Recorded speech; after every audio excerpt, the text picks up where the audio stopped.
याद रखो ये बातें साथ, कोरोना की होगी मात। रखो ध्यान बुजुर्गों का, उनको है ज्यादा खतरा। बात दूसरी बहुत जरूरी, लक्ष्मण रेखा सी रहे दूरी। घर में बने फेस मास्क अपनाओ, कोरोना से दूरी बनाओ।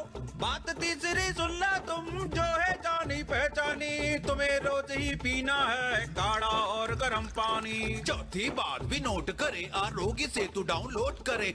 सुन लो भैया पांचवी बात, बढ़ता रहे मदद का हाथ। छठी बात सुन लो हर हाल, कर्मचारी का रखो ख्याल। बात सातवीं सबसे खास, योद्धाओं का रखो ध्यान। डॉक्टर नर्स सफाई कर्मी और पुलिस का हो सम्मान।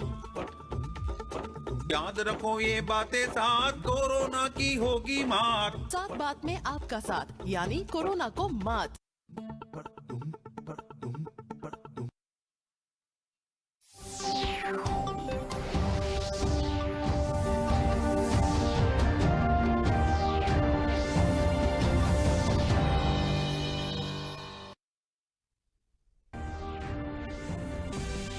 वज़ीर-ए-आज़म नरेंद्र मोदी ने आज वर्चुअल तरीके से स्वामित्व योजना के पहले मरहले का किया आगाज। इससे बेहतर सहूलियात के साथ ग्राम पंचायत तरक्यात स्कीमों की तामीर की जा सकेगी।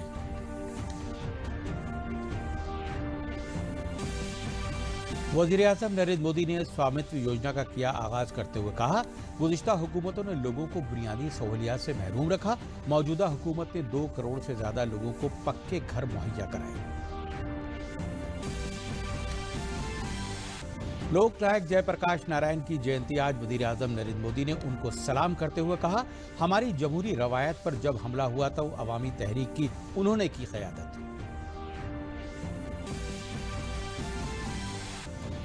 और वज़ीर-ए-आज़म नरेंद्र मोदी के जरिए 8 अक्टूबर को कोरोना इन्फेक्शन के खिलाफ शुरू की गई अवामी बेदारी मुहिम यूनाइटेड टू फाइट कोरोना अब बन गई अवामी तहरीक। मुख्तलिफ इलाकों के मशहूर शख्सियतों ने इसकी हिमायत में आ रही हैं आगे।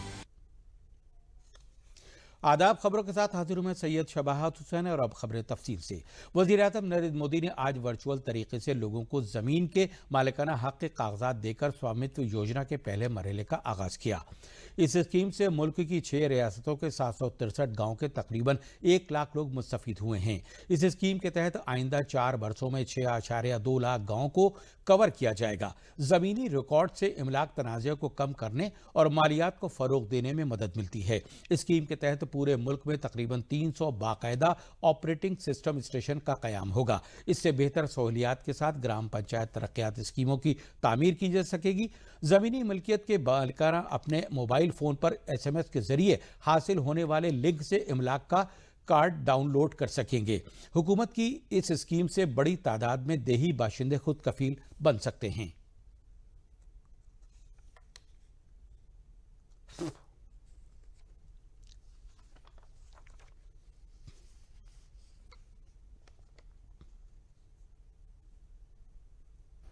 आत्मनिर्भर भारत अभियान में आज देश ने एक और बड़ा कदम उठा लिया है। स्वामित्व योजना गांव में रहने वाले हमारे भाइयों बहनों को आत्मनिर्भर बनाने में बहुत मदद करने वाली है। आज हरियाणा, कर्नाटक, मध्य प्रदेश, महाराष्ट्र, उत्तराखंड और उत्तर प्रदेश के हजारों परिवारों को उनके घरों के कानूनी कागज सौंपे गए हैं और अगले 3-4 साल में देश के हर गांव में हर घर को इस तरह के प्रॉपर्टी कार्ड देने का प्रयास किया जाएगा। वज़ीर-ए-आज़म ने अपने खिताब में कहा कि इस स्कीम के जरिए मुल्क ने खुद कफील भारत की जानिब एक और बड़ा कदम बढ़ाया है। उन्होंने कहा कि ये स्कीम गांव में रहने वाले लोगों को खुद कफील बनाने में निहायत मददगार साबित होगी। ये अधिकार एक प्रकार से कानूनी दस्तावेज है। आपका घर आप ही का ही है। आपके घर में आप ही रहेंगे। आपके घर का क्या उपयोग करना इसका निर्णय आप ही करेंगे। न सरकार उसको कुछ दखल कर सकती है, न अड़ोस पड़ोस के लोग कर सकते हैं। ये योजना हमारे देश के गांवों में ऐतिहासिक परिवर्तन लाने वाली है। वज़ीर-ए-आज़म ने कहा कि ये स्कीम देही इलाकों में तब्दीली की जाने भी एक तारीखी कोशिश है। उन्होंने कहा कि इमलाक कार्ड मुस्तफिदीन को उनकी मलकियत पर कानूनी हक देता है। आज इतना विराट काम एक ऐसे दिन हो रहा है, इस दिश का बहुत बड़ा महत्वपूर्ण है।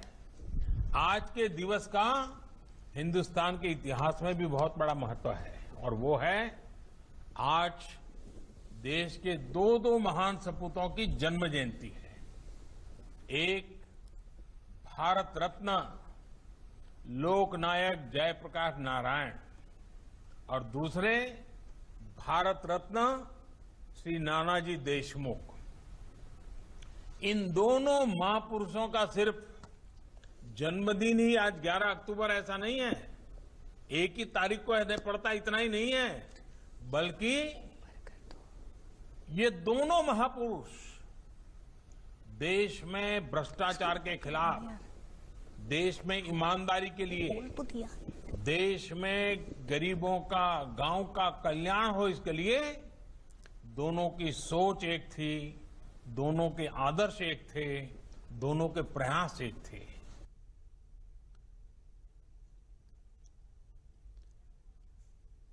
वज़ीर-ए-आज़म ने गुज़िश्ता हुकूमतों पर निशाना साधते हुए कहा कि लोगों को बुनियादी सहूलियात से महरूम रखा गया। उन्होंने कहा कि मौजूदा हुकूमत ने 2 करोड़ से ज्यादा लोगों को पक्का घर मुहैया कराया है और आइंदा भी लोगों को बुनियादी सहूलियात मुहैया कराने के लिए पुरअज़्म है। स्वामित्व योजना पंचायती राज वजारत की स्कीम है जिसे वज़ीर-ए-आज़म नरेंद्र मोदी ने कौमी पंचायती राज यौम के मौके पर 24 अप्रैल को लॉन्च किया था। इस स्कीम का मकसद देही इलाकों में हर घर के मालिक को इमलाक का रिकॉर्ड देना है और इमलाक कार्ड जारी करना है। स्कीम के पायलट प्रोजेक्ट के लिए मुंतखब किए गए इलाके के मुस्तफिदीन खुद हैं और कहते हैं कि उनका अधूरा काम मुकम्मल हो गया है। वासियों को मालिकाना हक के दस्तावेज दिलाने के लिए सर्वे और मैपिंग का काम तेजी से किया जा रहा है। पंचायती राज मंत्रालय और राज्य सरकारों के सहयोग से सर्वेक्षण का काम भारतीय सर्वेक्षण विभाग द्वारा किया जा रहा है। साथ ही पंजाब और राजस्थान में 101 continuous operating reference system course के स्टेशन स्थापित करने का काम भी किया जा रहा है। किसी स्थान का सटीक निर्धारण कोर्स द्वारा आसानी से किया जा सकता है और भविष्य में इससे पुनः सर्वेक्षण में सुविधा रहेगी। नागर विमानन मंत्रालय के विशेष सहयोग से ड्रोन द्वारा सर्वेक्षण की अनुमति मिली। सर्वेक्षण से जुड़ी सभी प्रक्रियाओं को स्वामित्व डैशबोर्ड के द्वारा चलाया गया। आने वाले 6-7 महीनों में इसी सर्वेक्षण कार्य को तेज गति से बढ़ाया जाएगा और लगभग 50 लाख संपत्ति धारकों को मालिकाना हक का प्रमाण प्रदान किया जाएगा। भविष्य में पंचायत द्वारा अपने क्षेत्र की उन्नतिशील और दूरगामी योजना बनाने के लिए आधार मिलेगा। आज प्रधानमंत्री जी के द्वारा 6 राज्यों के 763 गांवों में 1 लाख संपत्ति धारकों को प्रॉपर्टी कार्ड के वितरण का शुभारंभ किया जा रहा है। स्वामित्व योजना, मेरी संपत्ति मेरा हक। प्रधानमंत्री भू स्वामित्व योजना के तहत वाराणसी में 588 लोगों को उनके मकान का मालिकाना हक राजा तालाब तहसील के तहत आने वाले आदर्श ब्लॉक सेवापुरी के 9 गांव के लोगों को दिया गया। कुछ दिन कबल इंतजामिया के जरिए जमीनों का ड्रोन से सर्वे कराया गया था। मकान का कागज मिलने पर मुस्तफिदीन ने वज़ीर-ए-आज़म का शुक्रिया अदा किया और कहा कि हमारे पास इसका कोई पक्का कागज नहीं था, लेकिन अब हमारी जमीन का सरकार के जरिए कागज बनाकर हमें दिया जा रहा है। वहीं राजा तालाब के डिप्टी जिला मजिस्ट्रेट मनी मणिकंडन ए ने बताया है कि आबादी की जमीन पर रह रहे इन लोगों के पास जमीन का कोई कागज नहीं था। ऐसे में भू स्वामित्व योजना के तहत अपने मकान का कागज उन्हें मिल जाएगा। अब हम तो ये काफी धन्यवाद हो उनके कि हमारे रूम मिलल रहा बदे घर। ये जो कार्यक्रम हुआ है हम बूथ अध्यक्ष हैं और मोदी जी जब से आए हैं हम लोगों के लिए बहुत अच्छा काम कर रहे हैं और जो ज़मीन का कागज़ हमारे पास नहीं था वो हमको मिल गया और हर एक चीज़ का सुविधा हम लोगों को मिल गया। इसलिए उनके रहने में हम लोग को कोई दिक्कत नहीं, हम लोग उनके साथ हैं, हम उनके लिए आभारी हैं, हम उनके लिए हाथ जोड़ते हैं, धन्यवाद देते हैं हम उनके लिए। मोदी हमें रह के घर दुआर दे दिए हैं, उनके लिए हम धन्यवाद कहतिला। घर के कागज घरे के मिली, घरे के हम मालकिन बन जाए। दुनिया की सबसे बड़ी जमहूरियत को इमरजेंसी के दौरान अपनी जद्दोजहद से नई जिंदगी देने वाले इनकलाब के बानी लोक नायक जयप्रकाश नारायण को उनके यौम पैदाइश पर सलाम करते हुए वजीर आजम नरेंद्र मोदी ने ट्वीट करके कहा है कि मैं लोक नायक जयप्रकाश नारायण के यौम पैदाइश पर उन्हें सलाम करता हूं। उन्होंने भारत की आज़ादी के लिए बहादुरी से लड़ाई लड़ी। जब हमारे जमहूरी अखलाक पर हमला हुआ तो उसकी हिफाजत के लिए उन्होंने एक मजबूत अवामी तहरीक की क़यादत की। उनके लिए अवामी मफाद और लोगों को भलाई से ऊपर कुछ भी नहीं था। आज भारत रत्न नानाजी देशमुख का यौम पैदाइश है। वजीर आजम नरेंद्र मोदी ने उनके यौम पैदाइश पर उनकी याद करते हुए कहा है कि आज अजीम नाना साहब देशमुख नायक जैसे जयप्रकाश नारायण के सच्चे तकलीदकारों में से एक थे। उन्होंने जेपी के ख्यालात और उसूलों के मकबूल बनाने के लिए बहुत कोशिश की। देही तरक्की के लिए उनके जरिए किया गया काम हमें तरगीब देता है। भारत रत्न नानाजी देशमुख को उनकी जयंती पर मैं सलाम करता हूं। मरकजी वजीर इत्तलात और नशरियात प्रकाश जावड़ेकर ने ट्वीट कर जयप्रकाश नारायण को सलाम किया। उन्होंने कहा कि जंग आज़ादी में अहम किरदार अदा करने वाले मां भारती के सच्चे सपूत लोक नायक जयप्रकाश नारायण की जयंती पर उन्हें सलाम। जमहूरी इक़दारों की हिफाजत के लिए वक्फ उनकी जिंदगी हमेशा तरगीब देती रहेगी। इमरजेंसी के खिलाफ उनकी लड़ाई कोई फरामोश नहीं कर सकता। नानाजी देशमुख को सलाम करते हुए मरकजी वजीर ने कहा कि कौम के खिदमतगार नानाजी देशमुख के यौम पैदाइश पर उन्हें सत सत सलाम। देही बाशिंदों की तरक्की और समाज के हर गरज खिदमत के तई उनका अजीम अज़्म हमेशा तरगीब देता रहेगा।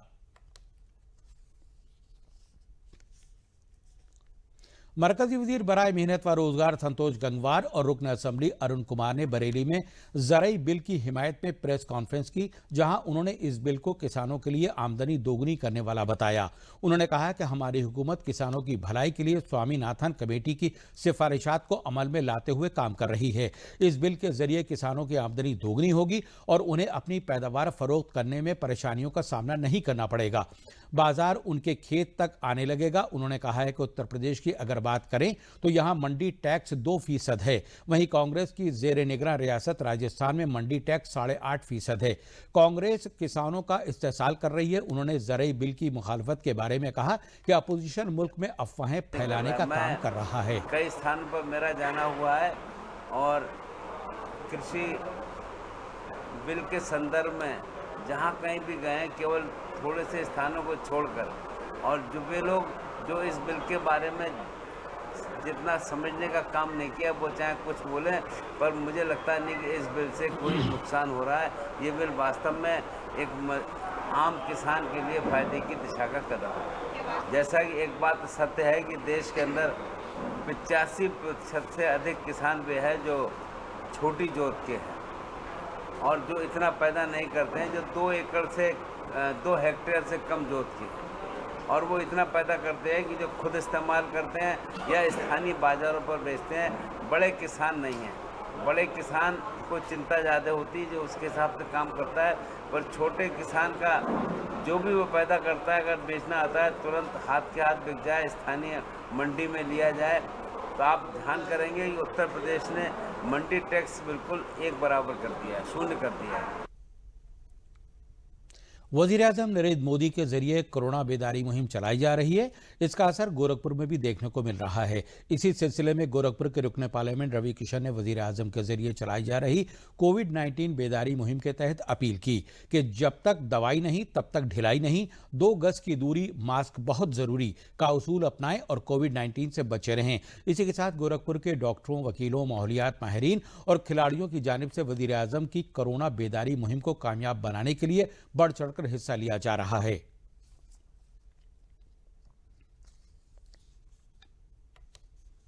मैं सबसे समस्त भारत से जितने इस वक्त डीडी पर मुझे देख रहे हैं, दूरदर्शन पर, कि आप लोग अपने सेहत का ख्याल रखें, बहुत ज़रूरी बा। हाथ धोते रहिए, गर्म पानी पीते रहिए, दूरी बना के रखिए। शादी ब्याह जहां भीड़ भड़क्का ज़्यादा हो वहां पर न जाएं।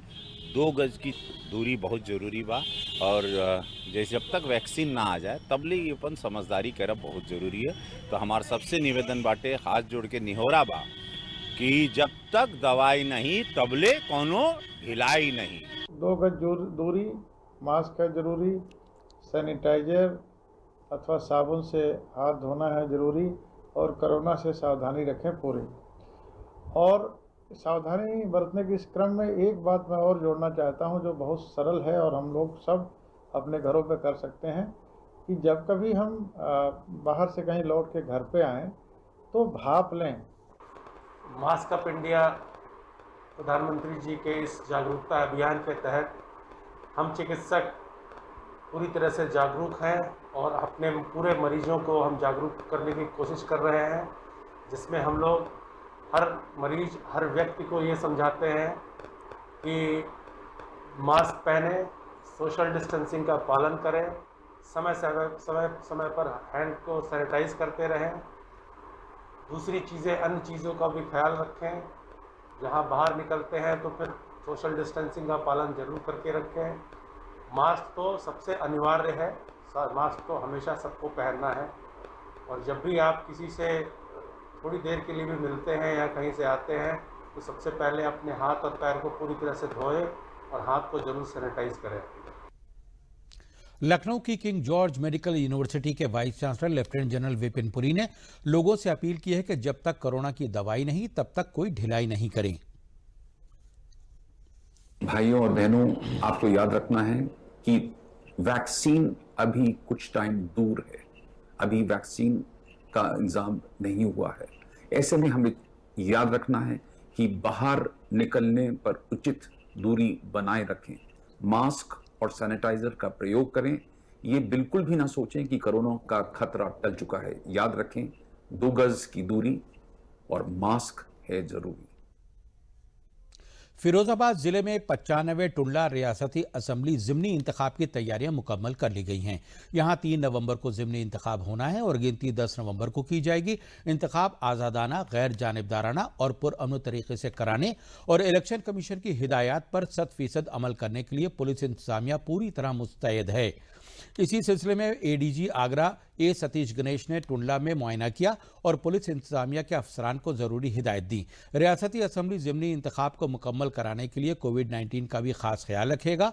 नामजदगी के मकाम पर दाखिले से कबल सैनिटाइजिंग और थर्मल स्क्रीनिंग की जाएगी और सोशल डिस्टेंसिंग का भी पूरा ख्याल रखा जा रहा है।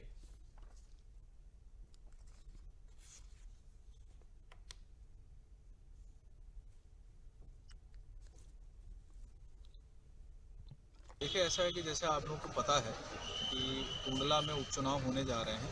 3 नवंबर को इससे संबंधित मतदान होगा और 10 नवंबर को मतगणना की कार्रवाई होगी। तो मैंने यहाँ पे कप्तान साहब के साथ, एसपी सिटी साहब के साथ, एसडीएम टुंडला के साथ और यहाँ के क्षेत्राधिकारी टुंडला के साथ जो तैयारियाँ अब तक हुई हैं, नामांकन स्थल की तैयारी, इसी तरीके से जहाँ पे मतगणना होना है वहाँ स्ट्रांग रूम कहाँ बनेगा, ये सारी चीज़ें देखी हैं और अपने अधिकारियों के साथ बैठक भी की है। हमारा उद्देश्य ये है कि जो आगामी हमारे चुनाव हैं, जो यहाँ पे चुनाव संपन्न होगा, वो स्वतंत्र हो, निष्पक्ष हो, शांतिपूर्वक हो।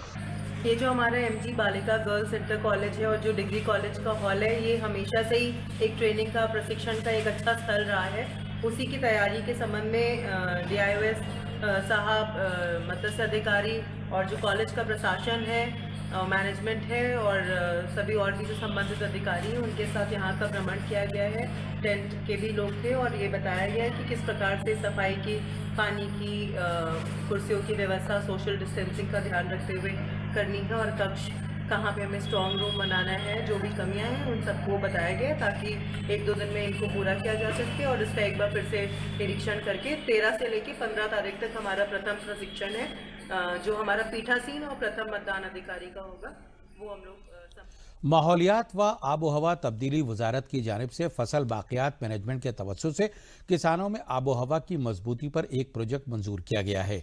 इसका मकसद न सिर्फ आबो हवा तब्दीली के असर को मिटाना, मवाफ़िक़ सलाहियत को बढ़ावा देना और बाक़ियात जलाने से होने वाले मुनाफिक माहौलियाती असर से निपटना भी है।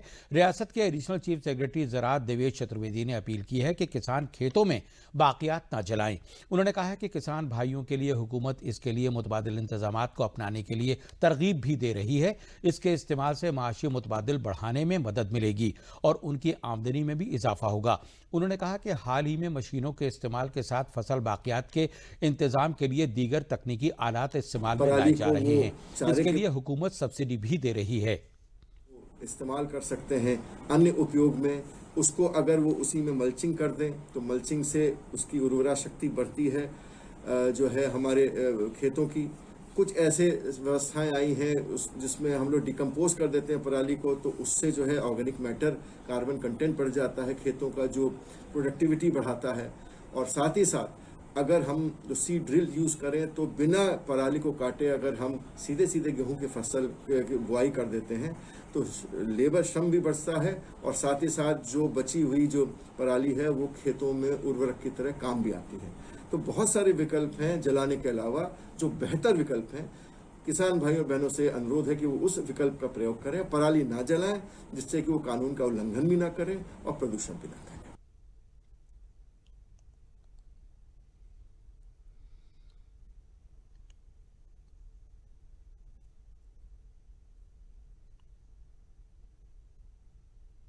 पराली यहाँ जलाते नहीं, इसको बटोर के किनारे लगा कर खाद बना देते हैं, नए नुकसान कोई नहीं होता है। तो पराली नहीं जलाता हूँ मैं, लोग पीट के इसी में खाद बना देता हूँ खेत में, और सरकार की योजना बढ़िया है। हम सबसे कहते हैं कि पराली यहाँ ना जलाया जाए, खेत को नुकसान होता है, पॉल्यूशन बढ़ता है, बहुत खेत को नुकसान होता है बहुत ज़्यादा। ये सरकार को हमें बहुत बहुत धन्यवाद मैं कहता हूँ और ये योजना मुझे बहुत अच्छी लगी। प्रयागराज जिले में किसानों को क्रेडिट कार्ड मिलने से उनमें खुशी देखी जा रही है। जिले में 1 लाख से ज्यादा किसानों को किसान क्रेडिट कार्ड मिलने से उनकी खेती किसानी के कामों में मदद मिल रही है, जिसे वो खाद, बीज और पानी में लगा रहे हैं। केसीसी के मिलने से वो सेठ साहूकारों के चक्कर में नहीं पड़ रहे हैं। बड़ौदा उत्तर प्रदेश ग्रामीण बैंक ने तकरीबन 159 किसानों को किसान क्रेडिट कार्ड मंतकाई मैनेजर सोरेन सिंह ने तकसीम किए। बैंक के रीजनल मैनेजर सोरेन सिंह ने बताया है कि केसीसी किसानों का होने से उनको काश्तकारी, खाद, बीज और पानी के लिए रफ्तार मिलती है। वहीं किसानों ने बताया है कि केसीसी का फायदा मिलने से किसान खेती में अपनी आमदनी दोगुनी कर सकेंगे। किसान क्रेडिट कार्ड किसानों के लिए बहुत अच्छा स्कीम है। इसमें हम किसान क्रेडिट कार्ड से 58,000 रुपये लिए हैं। इससे खाद, बीज और सिंचाई के काम में मुझे ज़रूरत पड़ने पर तुरंत पैसा रहता है, यूज़ करते रहते हैं। ये योजना मोदी का बहुत सबसे बढ़िया किसानों के लिए लाभप्रद है। इससे किसानों को बहुत फ़ायदा हो रहा है। कम ब्याज दर पे किसानों को मिल रहा है। ये किसानों के लिए बहुत अच्छा है। किसान क्रेडिट योजना बहुत अच्छी योजना है। इस योजना के थ्रू हमें बहुत ही आसानी से ये हमें अपने बीज, अनाज, खेती बाड़ी के लिए हमें बहुत ही सस्ते दर पर भारत सरकार के द्वारा लोन उपलब्ध कराया जाता है, जिससे हम अपनी खेती बाड़ी बड़ी आसानी से कर सकते हैं। और इस योजना के थ्रू हमने भी 50,000 रुपये लिया है। किसान क्रेडिट कार्ड जो कम ब्याज की दर पर किसानों को लोन दिया जाता है, हम स्वयं 72,000 रुपये लेकर के फसल, अच्छी बीज, अच्छी खाद, अच्छे कीटनाशक दवा का उपयोग करके फसल को दूना किया, जिससे हमको किसी भी प्रकार की कोई दिक्कत नहीं हुई, किसी साहूकार के पास नहीं जाना पड़ा तथा फसल बीमा योजना जो सरकार ने लागू किया है उससे भी किसान लाभान्वित है। केसीसी जो किसान क्रेडिट कार्ड योजना है, इसका मूल उद्देश्य है कि जो किसान अपनी जैसी फसल आई बेच दी, बेचने के बाद उसने अपने जो अचानक खर्चे आते हैं या जो रेगुलर खर्चे भी होते हैं कि उसको घर में कुछ काम कराना है या बच्चे की शादी करनी है, पढ़ाई करनी है, उसमें तो पैसा खर्च हो जाता है। तो अगली फसल बोने के लिए जो उनको ज़रूरत पड़ती है उसको जो मेन सुविधा होती है वो ख़ास तौर से ग्रामीण बैंक देते हैं, क्योंकि उनको अगर उस टाइम पे मदद नहीं की जाएगी तो अपनी फसल वो उगा नहीं पाएंगे। तो मूल उद्देश्य ये है कि किसानी खेती को बढ़ावा देने के लिए समय पर उनको ऋण सुविधा उपलब्ध कराई जाए। आलमी वबा कोरोना इन्फेक्शन से बचने के लिए इंसानी जिस्म में इम्यूनिटी सलाहियत का मजबूत होना निहायत ज़रूरी है। बाराबंकी जिले की हरक ब्लॉक सतरिक में पंडित दीनदयाल उपाध्याय योगा इंस्टीट्यूट की जानिब से 15 रोज़ा मुफ्त योग तरबियत दी जा रही है, जिसमें सैकड़ों की तादाद में नौजवान लड़के लड़कियां पहुंचकर तरबियत ले रहे हैं। योग ने न सिर्फ जिस्म को सेहतमंद रखता है बल्कि कोरोना से बचाव में भी मदद करेगा। साथ ही इंस्टीट्यूट के अंदर सिखाए जा रहे कामों से इम्यूनिटी को बढ़ाने में योग का अहम ताउन है। योग ट्रेनरों के जरिए मुख्तलिफ आसनों की तरबियत दी जा रही है। इस सिलसिले में योग टीचर विजय लक्ष्मी ने बताया है कि मुल्क में तेजी से फैल रहे कोरोना वायरस को रोकने के लिए इंसानी जिस्म में इम्यूनिटी सलाहियत होना निहायत जरूरी है।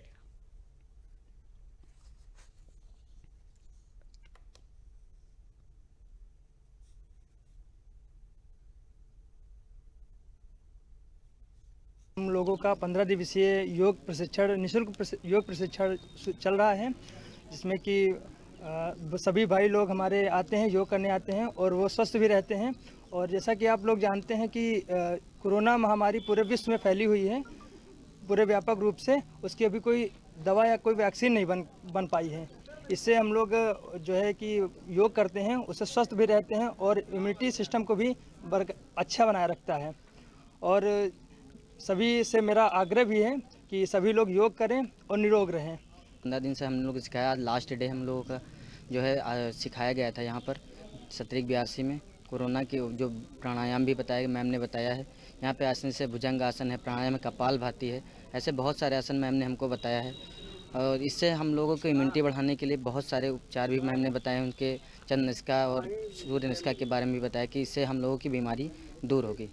योगा प्रशिक्षण 15 दिवस से चल रहा है। इसे मैम जो कराती हैं हम लोग को बहुत ज़्यादा लाभ मिल रहे हैं। इसलिए हम लोग चाहते थे कि हम लोग सारे लोग मिलकर योगा को मतलब कोरोना महामारी से बचा सकें और इसको घर पर भी प्रयास कर सकें, अभी भी हम करें। और इससे बहुत सारे लाभ हैं, जैसे अनुलोम विलोम है और कपालभाति है। ये सब करने से हमें बहुत सारे लाभ मिलते हैं, पेट की दिक्कत भी कम होती है। और जो जैसे कोरोना महामारी फैली है, वैक्सीन नहीं बन रही है, तो प्राणायाम करने से हम रोग से मुक्त रह सकते हैं और कोरोना से बच सकते हैं। और आइए अब बात करते हैं अपनी हिफाजत की, कोविड-19 से बचाव की और DD न्यूज़ की खास मुहिम मास्क अप इंडिया की। देखते हैं क्या है ये पहल। वैश्विक महामारी कोविड-19 जिसका कहर संपूर्ण मानव जाति को अपनी आगोश में ले चुका है। टीका या दवाई उपलब्ध होने तक महामारी के खिलाफ मानवता की जंग जारी है। ऐसे में सबसे जरूरी है सावधानी और बचाव। फेस मास्क कोरोना से रोकथाम का सबसे प्रभावी उपाय साबित हुआ है। विश्व स्वास्थ्य संगठन और विशेषज्ञों की शोध का भी यही निष्कर्ष है कि मास्क से मुंह और नाक को अच्छी तरह ढककर कोरोना संक्रमण को कम किया जा सकता है।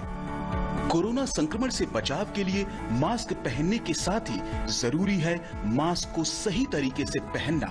बहुत से लोग मास्क से नाक और मुंह को सही तरीके से नहीं ढकते हैं, जिससे संक्रमण का खतरा बना रहता है। बिना मास्क या फेस कवर के घर से बाहर निकलने की अभी कल्पना करना भी सही नहीं है। जुड़िए DD न्यूज़ की खास मुहिम मास्क अप इंडिया के साथ। मास्क पहने और अपने मुंह और नाक को अच्छी तरह ढकें। अपने परिवार के सदस्यों और दोस्तों को मास्क पहनने के लिए कहें। Mask up India, mask up India. DD news के माध्यम से सबको बताना है, कोरोना को हराना है, मास्क जरूर लगाना है। Mask up India, mask up India, mask up India.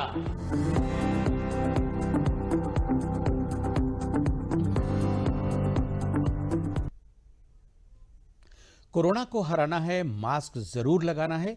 Corona से बचने और खुद को महफूज रखने के लिए आप सभी से अपील है कि आप मास्क जरूर पहनें, 2 गज की दूरी रखते हुए सोशल डिस्टेंसिंग पर अमल करें और बार बार साबुन से अपने हाथ धोते रहें। आप लोगों की मुसलसल कोशिशों से ही भारत जीतेगा और कोरोना हारेगा। और आइए अब एक नजर डालते हैं आखिर में अहम खबरों पर। वज़ीर-ए-आज़म नरेंद्र मोदी ने आज वर्चुअल तरीके से स्वामित्व योजना के पहले मरहले का किया आगाज। इससे बेहतर सहूलियात के साथ ग्राम पंचायत तरक्यात स्कीमों की तामीर की जा सकेगी।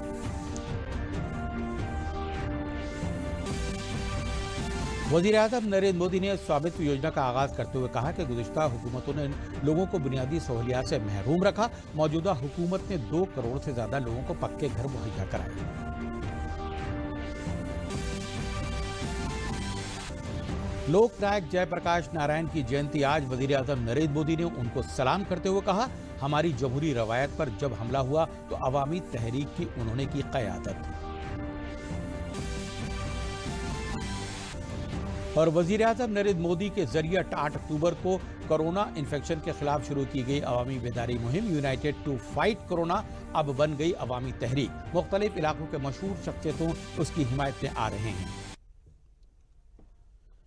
इसी के साथ खबरों का सिलसिला यहीं पर खत्म हुआ। शबाहत हुसैन को दीजिए इजाजत। शब बखैर।